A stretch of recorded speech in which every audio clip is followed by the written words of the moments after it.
Hello students, welcome to our YouTube channel Gaurav classes. आज की इस वीडियो में हम डिस्कस करने वाले हैं TIR यानी कि total internal reflection. Class 12th के लिहाजे से ये टॉपिक काफ़ी ज़्यादा इम्पोर्टेंट है और काफ़ी ज़्यादा चांसेस हैं कि जो आपका केस बेस्ड का क्वेश्चन बनेगा वो इसी टॉपिक से बनेगा, ठीक है। और अदरवाइज भी इस टॉपिक का डेफिनेशन, डायग्राम या न्यूमेरिकल इक्वली इम्पोर्टेंट है, कुछ भी आपके एग्जाम में आ सकता है और ये गारंटीड है कि एक क्वेश्चन इस टॉपिक से पक्का आएगा। तो मेरी कोशिश रहेगी इस वीडियो में कि इस टॉपिक को, ठीक है, बेसिक से लेकर एडवांस तक जितना भी हो सकता है सब आपके सामने यहाँ पर कम से कम टाइम में रख दो। तो चलिए फिर वीडियो को शुरू करते हैं। लेट अस सपोज, मान लीजिए कि यहाँ पर हमारा है रेयरर मीडियम, मान लीजिए कि यहाँ पर हमारा है डेंसर मीडियम और ऊपर ले लेते हैं हम रेयरर मीडियम। इससे हमको थोड़ा सा ड्रॉ बनाने में ईजी होगा और ऐसा ही आपको आपकी बुक्स में भी दिखता है। और मान लीजिए कि यहाँ पर हमारा कोई लाइट सोर्स। तो पहली बात, पहली कंडीशन TIR की क्या हो गई? पहली कंडीशन, यहाँ पर कंडीशन लिखता हूँ, कंडीशन। देखिए जितनी भी चीज़ें हैं सब आपको आपकी स्क्रीन पर मिल जाएंगी। तो पहली कंडीशन क्या है? रे मस्ट ट्रेवल, ये कंफर्म है, ठीक है, from denser medium to rarer medium. आप चाहें तो पूरा लिख सकते हैं कि जो रे है वो आपकी मस्ट ट्रेवल करनी चाहिए, ज़रूरी ट्रेवल करनी चाहिए, अदरवाइज TIR आप यूज़ नहीं कर सकते। ये कंपलसरी है कि रे आपकी डेंसर मीडियम से रेयरर मीडियम में जाएगी, ठीक हो गया। तो चलिए फिर मान लीजिए कि पहली आपकी कोई रे है दिस, और ये रे आपकी ऐसे ऊपर गई और इससे कितने का एंगल बनाया? 90 का एंगल बनाया। और आपको पता है कि जो रे 90 का एंगल बनाती है वो एज इट इज़, यानी कि उसमें रिफ्लेक्शन नहीं होता है, ये आप जानते हैं। तो इस सोर्स से जो रे गई दिस, ये सीधे एज इट इज़ बाहर निकल जाएगी, ठीक है।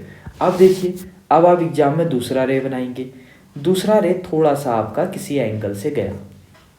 अब आपको मैंने फर्स्ट वीडियो में पढ़ाया हुआ है कि जब रे आपका डेंसर टू रेयरर जाता है तो कायदे से इस रे ने, अगर मैं इसको नॉर्मल मानता हूँ तो ऐसे जाना चाहिए था,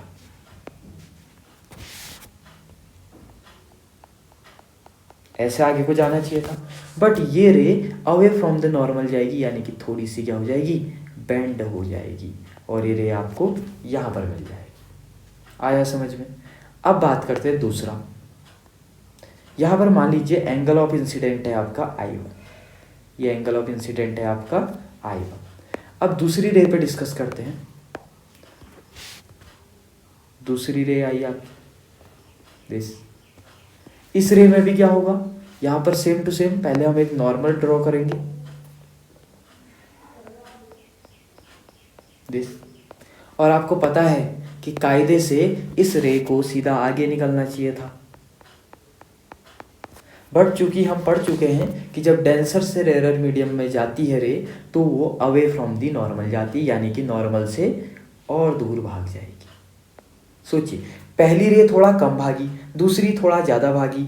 अब अगर मैं तीसरी रे यहाँ पर ड्रॉ करूँ, ठीक है, देखिए अगर मैं तीसरी रे यहाँ पर ड्रॉ करता हूँ दिस, तो इसमें क्या होगा? सोचिए, अगेन मैं सबसे पहले एक नॉर्मल बना देता हूँ दिस, और आपको ये भी बता देता हूँ कि इस रे को आगे जाना चाहिए था सीधे। बट चूंकि हम जानते हैं अगेन कि डेंसर से रेयरर जाने में अवे फ्रॉम द नॉर्मल हो जाती है, मैं ये बात बार बार कह रहा हूँ, तो ये रे क्या हो जाएगा? देखिए जस्ट इस वाले ब्लैक वाले यानी कि सरफेस के ठीक ऊपर पे आ जाएगा। अब यहाँ पर सोचने वाली बात है, पहले वाले केस में एंगल ऑफ इंसिडेंट था हमारा I1, दूसरे वाले केस में मान लीजिए I2, और जो तीसरा वाला I3 होगा जिसमें कि आपका एंगल ऑफ रिफ्रैक्शन 90 डिग्री हो गया, ठीक हो गया। उस टाइम पे जो एंगल ऑफ इंसिडेंस होता है उसको बोला जाता है क्रिटिकल एंगल, बोले तो IC। आई बात समझ में? अब नया केस, अब एक और रे मारते हैं दिस। अब जो अगली रे इस पॉइंट से होते हुए जाएगी दिस, ठीक है। तो होगा क्या कि अगेन पहले तो मैं इसको थोड़ा सा आगे तक ले जा लेता हूँ।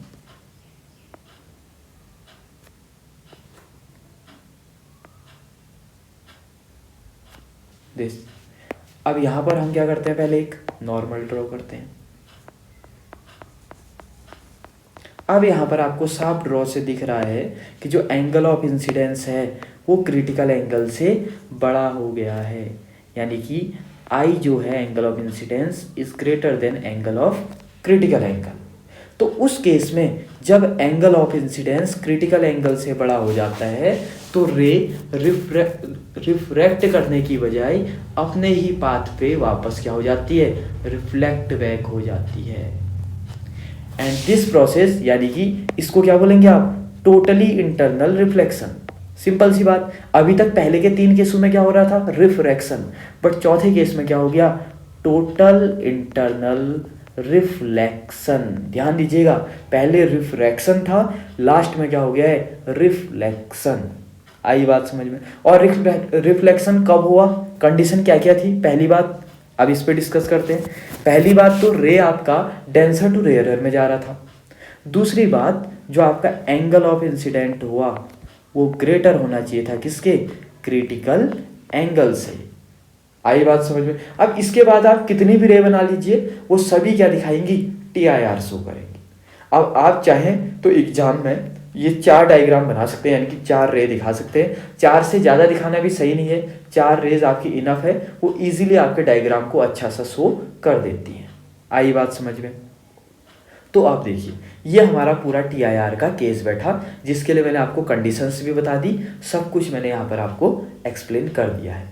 अब बात करते हैं इसके डेफिनेशन की कि TIR को आप लिखेंगे कैसे। तो देखिए this, the phenomena of reflection of total light, यानी कि जितनी भी लाइट है, ठीक है, उन सब का क्या हो गया, रिफ्लेक्शन हो गया। ठीक है, when light is travelling in denser medium, जब लाइट कहाँ से जा रही है, डेंसर से। मैं चाहूँ तो हर एक जगह पे इसको बना देता हूँ।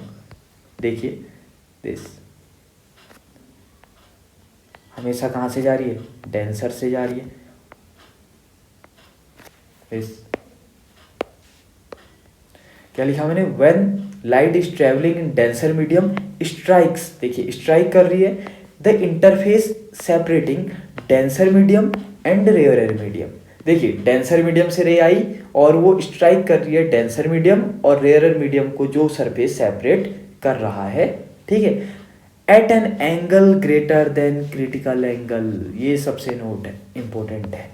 ठीक हो गया, जब आपका angle of incident critical angle से ज़्यादा हो इज कॉल्ड TIR, यानी कि टोटल इंटरनल रिफ्रैक्शन। आप चाहें तो आप इसको अपनी लैंग्वेज में भी लिख सकते हैं, ठीक है, और अदरवाइज चाहें तो आप बुक की लैंग्वेज में भी लिख सकते हैं। क्या है, the phenomena of reflection of total light when the light is travelling in denser medium strikes the surface separating the denser medium and rarer medium at an angle greater than critical angle, यानी कि angle of incident critical angle से ज़्यादा होना चाहिए। पहले के case में देखिए, सभी केसेस में जो आपके एंगल ऑफ इंसिडेंट थे वो क्रिटिकल एंगल से कम थे। ठीक है, अब यहाँ पर अब बात आई, अब बात करते हैं कि आखिर ये क्रिटिकल एंगल क्या चीज़ है। ठीक है, दिखाने को तो दिखा दिया मैंने, बट अगर आपको इसका डेफिनेशन लिखना हो क्रिटिकल एंगल क्या होता है तो क्या लिखेंगे आप, बताइए। देखिए डायग्राम देखिए, द एंगल ऑफ इंसिडेंस, असल में क्रिटिकल एंगल क्या है, कभी कभी तो एग्जामिनर यहीं पर कंफ्यूज कर देता है। Critical angle angle of incidence होता है, यानी कि द एंगल ऑफ इंसिडेंस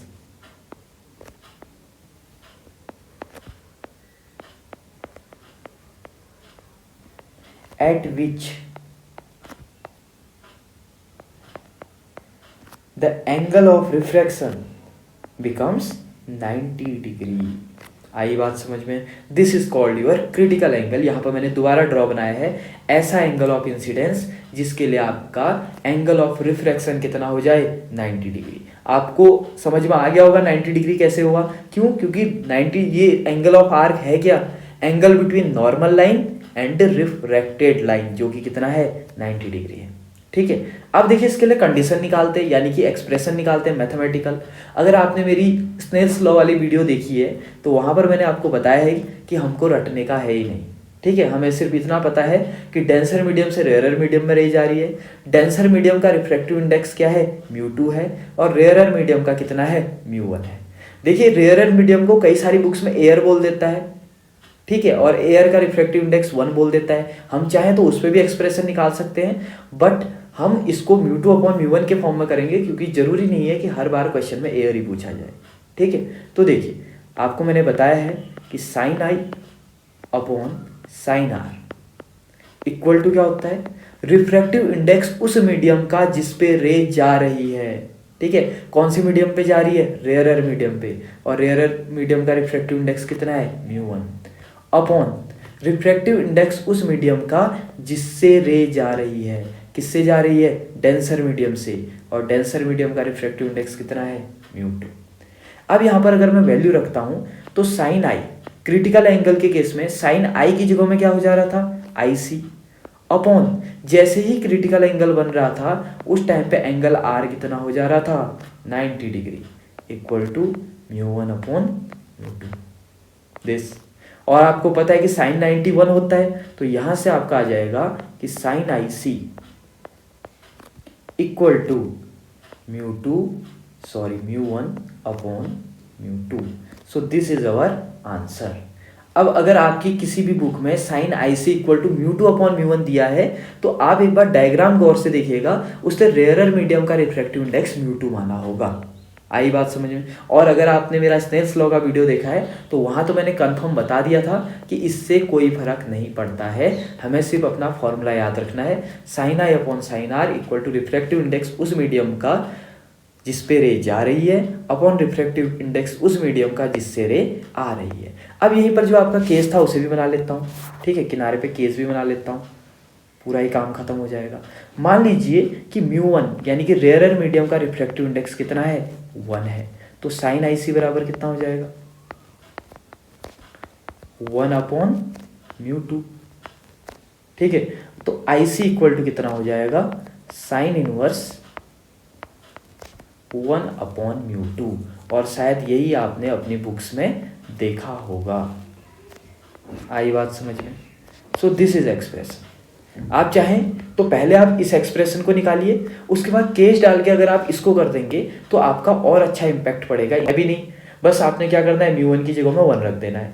तो यहाँ पर मैंने आपको क्या क्या बता दिया, सबसे पहले TIR का डायग्राम बढ़िया से बता दिया, कंडीशंस बता दी, उसका डेफिनेशन बता दिया, फिनोमिना, उसके बाद मैंने कंडीशन फॉर क्रिटिकल एंगल बना दिया, यानी कि the angle of incidence at which angle of refraction becomes 90 degree, उसका डेरिवेशन बता दिया, स्पेशल केस बता दिया। अब लास्ट टॉपिक बचा हुआ है हमारा एप्लीकेशंस। ठीक है, अब देखिए पहले तो आप चाहें तो इन 4 एप्लीकेशंस को नोट डाउन कर सकते हैं। अब यहाँ पर मिराज कहाँ पर पाया जाता है, आपका डेजर्ट्स में पाया जाता है मिराज। ठीक है, इसके बारे में आप थोड़ा सा नोट्स पढ़ सकते हैं, अदरवाइज ज़्यादा रिक्वायरमेंट नहीं है। आप चाहें तो यूट्यूब पे एक छोटी सी शॉर्ट वीडियो मिराज पे देख लीजिए, आपका काम हो जाएगा। अगला है ब्रिलियंस इन डायमंड, यानी कि डायमंड क्यों चमकता है, उसका कारण भी क्या है, TIR। ठीक है, अब इसमें थोड़ा सा आप लिख लीजिएगा द मल्टीपल रिफ्लेक्शन,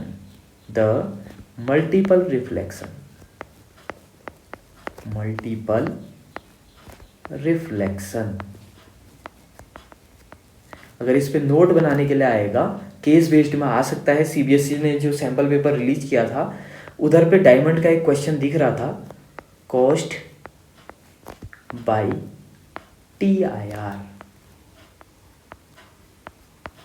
बस आपने वहां पर क्या लिखना है, the brilliance of diamond is due to the multiple reflection caused by TIR। अगर आपको जानना है कैसे तो थोड़ा सा बता देता हूं। देखिए मान लीजिए कि ये आपका डायमंड है, मैं बेंजीन टाइप का बना देता हूँ, हेक्सागोन दिस। अब देखिए अंदर कौन सा मीडियम है, डेंसर, और बाहर उसके कंपैरेटिवली क्या है, रेयरर, ये आप जानते हैं। अब देखिए एक रे आई दिस, इस सरफेस पे जैसे ही आई वो क्या हो जाएगी, रिफ्रैक्ट हो जाएगी। क्यों, क्योंकि वो डेंसर से रेयरर चल रही है। अभी TIR नहीं होगा, क्यों, क्योंकि अभी आपका रेयरर टू डेंसर बात हो रही है। अब होगा TIR इस पॉइंट के बाद। कायदे से इस रे को सीधा आगे को आ जाना चाहिए था, रिफ्रैक्ट होके, चाहे टुवर्ड्स द नॉर्मल चाहे अवे फ्रॉम द नॉर्मल। ठीक है, और यहाँ पर डेंसर टू रेयरर है तो अवे फ्रॉम द नॉर्मल होना चाहिए था। बट यहाँ पर जो ये रे है ये एंगल ऑफ क्रिटिकल एंगल से ज़्यादा एंगल पे गिरती है, तो इस वजह से ये बाहर ना आके अंदर ही दूसरे फेज में क्या हो जाती है, रिफ्लेक्ट। फिर यहाँ से दूसरे फेज में, यहाँ से दूसरे फेज में, देन दूसरे फेज में, देन ऐसे। देखिए ये सिर्फ एक रे ने ही इतना रिफ्लेक्शन दिखा दिया, तो सोचिए डायमंड में मिलियंस ऑफ रेस पड़ती हैं तो वो कितना मल्टीपल रिफ्लेक्शन नहीं दिखाएगा। आई बात समझ में? इस वजह से डायमंड आपका चमकदार होता है। So brilliance of diamond is caused by the multiple reflection, ठीक है। और मल्टीपल रिफ्लेक्शन होते क्यों हैं? ड्यू टू TIR, क्योंकि डायमंड के अंदर जो रे होती है जब वो बाहर को आने वाली होती है वो एंगल ऑफ क्रिटिकल एंगल से ज़्यादा एंगल पे गिरती है, तो वो कभी बाहर आ ही नहीं पाती है, वो अंदर ही क्या करने लग जाती है, रिफ्लेक्ट मारने लगती है। आई बात समझ में? चलिए इसके बाद आता है आपका टोटली रिफ्लेक्टिंग ग्लास प्रिज्म। इस पे सिर्फ क्वेश्चन बनते हैं, जो मैं न्यूमेरिकल्स वाली वीडियो डाली हुई है मैंने, उसमें आपको सारी ये प्रॉब्लम्स मिल जाएंगी। इसके बाद बात करते हैं लास्ट ऑप्टिकल फाइबर। देखिए ऑप्टिकल फाइबर का ये डायग्राम है, सभी बुक्स में डायग्राम होता है, इसीलिए मैंने डायग्राम बना दिया है ताकि आप कंफ्यूज ना हो, क्योंकि जो आपका केस बेस्ड का क्वेश्चन है वहाँ पर ऑप्टिकल फाइबर से भी अच्छा खासा क्वेश्चन पूछा जा सकता है। यहाँ क्या होता है, देखिए ये आपको एक वायरिंग दिख रही है, ऊपर जो रेड कलर का है इसको बोलते हैं क्लैडिंग। यहाँ पर आपका रिफ्लेक्टिव इंडेक्स कम होता है, अंदर के पार्ट को बोला जाता है कोर पार्ट, यहाँ पर रिफ्लेक्टिव इंडेक्स आपका ज़्यादा होता है। अब देखिए रे कहाँ से कहाँ जा रही है, ज़्यादा रिफ्रैक्टिव इंडेक्स से कम रिफ्रैक्टिव इंडेक्स की ओर जा रही है, दिस। तो होगा क्या कि आपका जो इधर पे रे होता है उसको इस एंगल से गिराया जाता है कि उसका एंगल ऑफ इंसिडेंस क्या हो, ग्रेटर देन क्रिटिकल एंगल हो, तो रे कभी बाहर आ ही नहीं पाएगी। रे इस सरफेस में टकराएगी, यहाँ भी यही सीन बैठेगा, देन इस सरफेस में टकराएगी, यहाँ भी यही सीन बैठेगा, यानी कि वो जब मल्टीपल टाइम्स, ठीक है, सरफेस में टकराएगी और इसमें क्या होगा, multiple time TIR, multiple time TIR, ठीक है। और इसका फायदा क्या होगा, देखिए TIR खुद से हो रहा है क्योंकि नेचुरल फिनोमिना है, तो यहाँ पर कभी भी सिग्नल की जो स्ट्रेंथ है वो कम नहीं होगी, ठीक है, और अगर होगी भी तो बहुत कम होगी। आई बात समझो, हमें अच्छा सिग्नल मिलेगा। दूसरा, जो हमें इनपुट पावर देनी है वो हमें कम देनी पड़ेगी, क्यों? क्योंकि बाकी का काम तो नेचुरल फिनोमिना जो कि TIR है वो कर लेगा। आई बात समझ में? तो इसीलिए जो आपके केबल नेटवर्क्स होते हैं, ऑप्टिकल फाइबर्स होते हैं, वहाँ पर आपका TIR का यूज किया जाता है। तो यहाँ पर मैंने आपको पूरा TIR बता दिया है। यहाँ पर एक बार मैं छोटा सा अगर शॉर्ट बताऊँ, सबसे पहले मैंने आपको डायग्राम बताया, देन उसके बाद मैंने कंडीशन बताई कि आपकी रे डेंसर मीडियम से रेयरर मीडियम में आनी चाहिए, और दूसरा एंगल ऑफ इंसिडेंस ग्रेटर होना चाहिए क्रिटिकल एंगल से। देन मैंने डेफिनेशन बताई, आप चाहें तो उसको नोट कर सकते हैं। उसके बाद मैंने कंडीशन फॉर आई बताया, जिसमें कि मैंने बताया कि angle of incident at which angle of refraction become 90 degree, उसे बोलते हैं क्रिटिकल एंगल, और उसका एक्सप्रेशन करना बताया with the help of Snell's law. फिर मैंने उसके एप्लीकेशन बताए, mirage, diamond, totally reflecting glass bridge, and last optical fibre. I hope आपको यहाँ तक का ये समझ में आ गया होगा। अब बात है इनके न्यूमेरिकल्स की, इसके बाद न्यूमेरिकल्स की वीडियो आपको आ जाएगी, और अगर आप बाकी किसी टॉपिक पे वीडियो देखना चाहते हैं तो डिस्क्रिप्शन में CBSE टर्म 2 फिजिक्स के लिए मैंने प्लेलिस्ट का लिंक डाला हुआ है, उसमें टॉपिक बाय टॉपिक कम से कम टाइम में मैंने सारे टॉपिक को एक्सप्लेन किया हुआ है। तो चलिए मिलते हैं अगली वीडियो में। Thank you very much.